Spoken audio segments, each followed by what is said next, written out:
사람은 누구나 자기 안에 굳은 생각을 한 가지 이상 품고 살아갑니다. 이것은 나의 삶을 지켜온 방패이기도 하고 나만의 정의이기도 합니다. 나는 이런 사람이다. 나는 이렇게 살아왔다. 나는 이렇게 해야 맞는다. 이런 말들은 우리를 단단하게 세워주는 말처럼 보입니다. 실제로 젊은 날에는 이런 자기 확신이 우리를 버티게 해 주었습니다. 부당한 대우를 받았을 때 참지 않게 했고, 억울한 일을 그냥 넘기지 않게 했습니다. 그래서 우리는 마음속으로 말합니다. 내 고집은 나의 근육이다. 쉽게 꺾을 수 없다. 하지만 그 고집이 어느 순간부터는 우리를 지켜주는 힘이 아니라 우리를 가두는 벽이 될 때가 있습니다. 나의 방식만이 옳다고 믿는 마음은 나를 안전하게 하는 것이 아니라 점점 고립시키기도 합니다. 남의 말을 듣지 않게 만들고 관계를 딱딱하게 만들고 결국 외로움 속으로 밀어넣기도 합니다. 내 말이 항상 맞아야 한다는 태도는 순간에는 시원할 수 있지만 오래가면 마음을 메마르게 합니다. 왜냐하면 모든 싸움에서 이겨도 정작 내 곁에는 아무도 남지 않을 수 있기 때문입니다. 넬슨 만델라는 이런 마음의 벽을 잘 알고 있었습니다. 그는 평생 억압과 부당함을 마주했습니다. 그는 굴욕을 겪었습니다. 그러나 그는 마지막까지 말했습니다. 진짜 자유는 감옥 문이 열리는 순간에만 생기는 것이 아니다. 진짜 자유는 내 마음이 미움과 복수심에서 풀려나는 순간에 생긴다. 이 말은 매우 조용하지만 깊습니다. 내 안에 분노와 집착을 계속 쥐고 있는 한 나는 겉으로 아무리 자유로운 척해도 여전히 잡혀있는 사람이라는 뜻입니다. 나이가 들수록 우리는 자주 이런 말을 하게 됩니다. 나는 평생 이렇게 살아왔어. 나는 내 방식 안에서 내 사람들만 보고 살 거야. 더 이상 맞추려고 하지 않을 거야. 이렇게 말하는 마음에는 이해할 만한 사연이 있습니다. 우리는 이미 너무 많이 맞추며 살아왔습니다. 가족에게 맞추고, 자식에게 맞추고, 회사에 맞추고, 시대의 분위기에 맞추며 살았습니다. 그래서 이제는 마지막만큼은 내 방식대로 살고 싶다는 갈망이 올라옵니다. 그 갈망은 소중합니다. 그러나 조심할 점이 있습니다. 그 갈망이 어느 순간 고집으로 굳어버리면 내 삶은 편안해지는 것이 아니라 점점 좁아집니다. 고집은 처음에는 자존심을 지켜줍니다. 하지만 오래된 고집은 내 마음의 창문을 닫아버립니다. 새로운 바람이 들어오지 못하게 합니다. 다른 목소리가 내 삶에 들어오지 못하게 합니다. 결국 나는 내 기억 속 이야기만 반복해서 듣게 됩니다.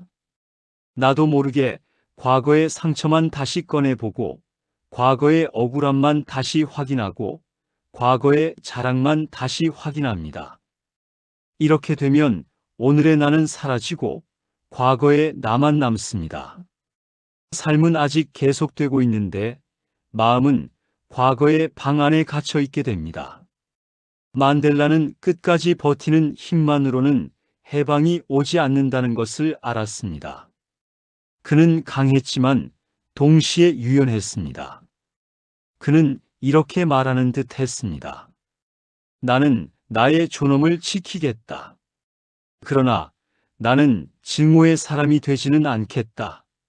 나는 굽힐 줄 모르는 돌 같은 마음이 아니라 상황을 이해하고 흐름을 읽고 관계를 살릴 줄 아는 마음을 선택하겠다. 이 선택이 바로 유연함입니다. 유연함은 쉽게 흔들리는 마음이 아니라 가장 중요한 것을 지키기 위해 나머지를 내려놓을 줄 아는 지혜입니다. 우리는 흔히 유연하면 지는 것이라고 생각합니다. 한 발 물러서면 내가 약해 보일까 두렵습니다. 먼저 미안하다고 하면 상대가 우습게 볼까 겁이 납니다. 의견을 바꾸면 너무 쉽게 꺾인 사람처럼 보일까 걱정됩니다.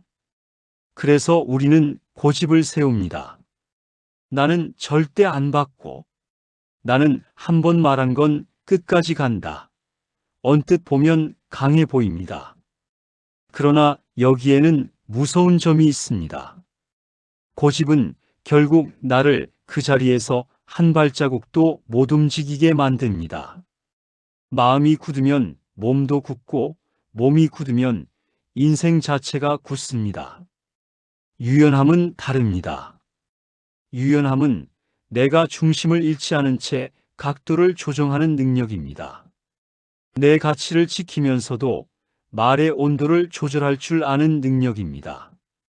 상대를 짓밟지 않고도 나를 지키는 능력입니다. 이것은 약한 사람이 할 수 있는 선택이 아닙니다. 오히려 깊이 단단한 사람이 할 수 있는 선택입니다. 만델라는 싸움에서 모두를 무릎 꿇리는 방식이 아닌 함께 살 수 있는 자리를 만드는 방식을 택했습니다. 왜냐하면 끝까지 서로 핥히고 남는 것은 폐허뿐이라는 것을 알았기 때문입니다. 폐허 위에는 승리도 없고 평화도 없습니다. 폐허 위에는 오직 상처만 있을 뿐입니다. 우리가 살아온 길을 돌아보면 알 수 있습니다. 젊을 때 우리는 많이 싸웠습니다. 경쟁했습니다. 밀리지 않으려고 애썼습니다. 그때는 싸움이 나를 살렸습니다. 그러나 인생의 후반은 다른 방식이 필요합니다. 이제는 살아남는 힘보다 살아가는 힘이 더 중요합니다. 버티는 힘보다 함께 있는 힘이 더 중요합니다. 내 주장으로 상대를 꺾는 힘보다 서로를 다치게 하지 않는 힘이 더 귀합니다. 그렇다면 유연함은 어떻게 연습할 수 있을까요? 우선 첫 번째 연습은 멈춤입니다. 화가 올라올 때 바로 반응하지 않고 숨을 들이쉬고 내쉬는 것입니다. 숨을 조금 길게 들이쉬고 천천히 내쉬는 이 간단한 동작은 마음속에서 튀어나오려던 말의 날을 둥글게 만듭니다. 한 박자만 늦춰도 싸움의 말이 지혜의 말로 바뀔 때가 있습니다. 한 박자만 늦춰도 전쟁이 대화로 바뀔 때가 있습니다. 정말 그렇지 않습니까? 두 번째 연습은 듣기입니다. 듣는다는 것은 조용히 입을 닫는 것이 아니라 상대의 말 속 마음을 살피는 일입니다. 왜 저 사람은 저렇게 날카로운 말을 할까? 왜 저 표정이 나왔을까? 겉으로는 큰 소리를 치지만 혹시 속으로는 두려운 것은 아닐까? 이렇게 한 번만 마음의 방향을 바꿔보는 순간 우리는 싸울 상대를 이해해야 할 사람으로 보게 됩니다. 이해는 결국 마음의 긴장을 낮춥니다. 긴장이 낮아지면 싸움의 불씨도 꺼집니다. 세 번째 연습은 말의 선택입니다. 나 이 얘기 정말 하기 싫지만 하겠다라는 식의 공격 섞인 말 대신 나는 이 부분이 서운했다. 그래서 지금 마음이 복잡하다라고 말하는 것입니다. 공격은 상대의 벽을 세우고 설명은 상대의 문을 엽니다.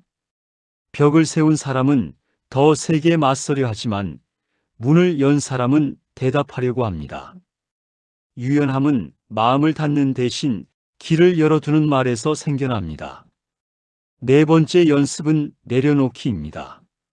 내려놓는다는 것은 다 포기한다는 뜻이 아닙니다. 나에게 가장 중요한 한 가지만 붙들고 나머지는 조금씩 풀어주는 것입니다. 만델라는 평생 동안 존엄이라는 핵심만은 놓지 않았습니다.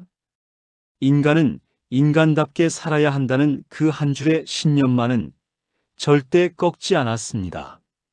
그러나 그 길을 이루는 방식에서는 수없이 많은 조정을 했습니다. 싸울지, 기다릴지, 말할지, 침묵할지, 사람을 세울지, 물러설지. 그는 자신의 목표를 버리지 않고도 여러 길을 동시에 생각할 줄 알았습니다.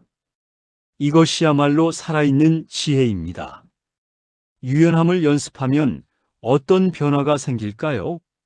첫째, 내 마음의 피로가 줄어듭니다. 끝까지 버티겠다고 이를 악물고 있는 시간은 몸의 힘을 빠르게 소모시킵니다. 반면 한 걸음 물러서고 숨을 고르는 시간은 오히려 나를 지켜줍니다. 둘째, 관계가 부드러워집니다. 내 곁에 있는 사람들이 내 눈치를 덜 보게 됩니다. 사람은 편안한 사람 옆에 머뭅니다. 셋째, 나에 대한 존중이 달라집니다. 고집은 무서움을 만들지만 유연함은 신뢰를 만듭니다. 사람은 무서운 사람을 피하고 신뢰할 수 있는 사람 곁을 찾습니다. 우리는 스스로에게 이렇게 물어볼 수 있습니다. 나는 지금 무엇을 지키려고 이렇게 버티고 있는가? 그 버팀이 아직도 나에게 도움이 되는가? 아니면 이미 나를 더 힘들게 만드는가? 혹시 나는 이 관계에서 이기려고 하는가? 아니면 정말로 함께 살 길을 찾으려 하는가? 이 질문들은 우리 마음의 방향을 비춰주는 거울입니다. 거울을 보는 일은 불편하지만 거울을 본 사람만이 자세를 바로잡을 수 있습니다. 만델라는 진정한 자유는 단지 나 혼자 사는 자유가 아니라고 말했습니다.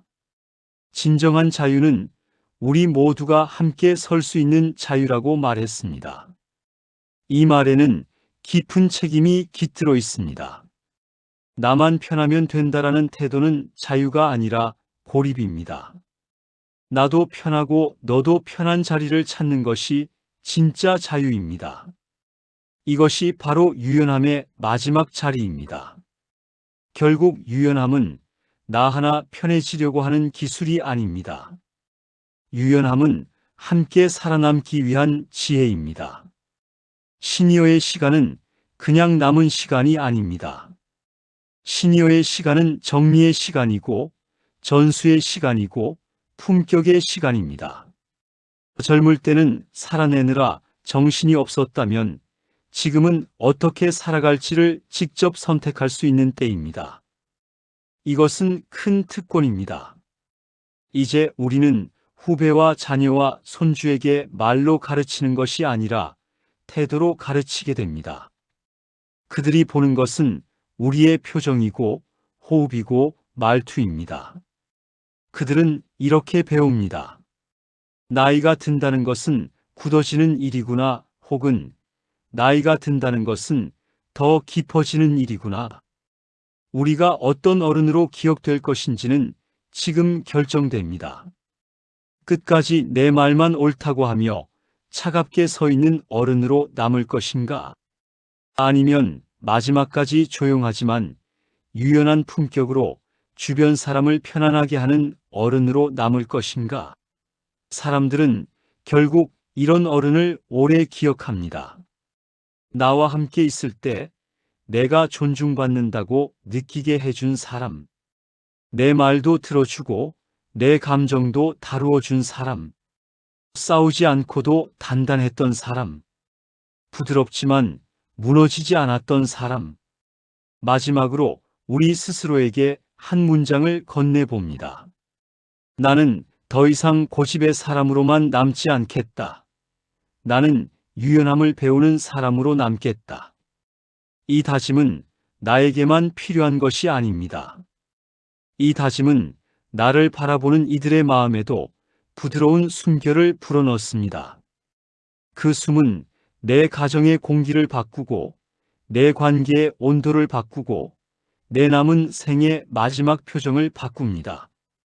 유연함은 포기가 아닙니다. 유연함은 존엄을 지키는 다른 길입니다. 유연함은 약함이 아닙니다. 유연함은 가장 단단한 어른만이 선택할 수 있는 품격입니다. 이 품격이 바로 남은 생을 편안하게 하고 나를 사랑하는 사람들의 마음을 밝게 비추는 마지막 불빛입니다. 우리는 그 불빛을 지금부터 천천히 키울 수 있습니다.